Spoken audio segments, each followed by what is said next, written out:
যেটাতে siemens PLC S7200। এখানে আমরা এই প্রোগ্রামটি এখন এই পিএলসিতে আপলোড করব।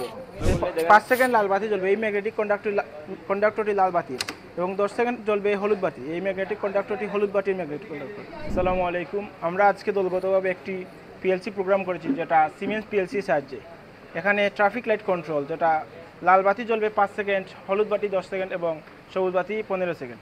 এখানে আমরা পিএলসি নিজে একটি ডায়াগ্রাম নিজে ওয়ারিং করেছি, যেটাতে সিমেন্স পিএলসি S7200। এখানে আমরা রিলে ব্যবহার করেছি ম্যাগনেটিক কন্ডাক্টর, যেখানে ম্যাগনেটিক কন্ডাক্টর থেকে মানে বাতিগুলো এক্সটার্নাল বাতিগুলো জ্বলবে। এখানে 4টি সিলেক্টর সুইচ ইউজ করেছি। এখানে আমরা একটা সিলেক্টর সুইচ ইউজ করে প্রোগ্রামটি চালু করব। এখানে আমরা এই প্রোগ্রামটি এখন এই পিএলসিতে আপলোড করব।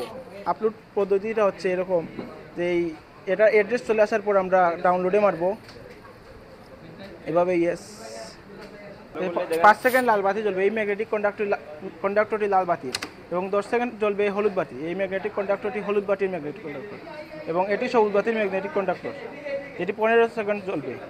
তারপর আবার কন্টিনিউয়াসলি প্রথম থেকে আবার জ্বলতে থাকবে। এভাবে 5 সেকেন্ড, 10 সেকেন্ড, 15 সেকেন্ড বাবদ চলতে থাকবে ম্যাগনেটিক কন্ডাক্টরগুলো।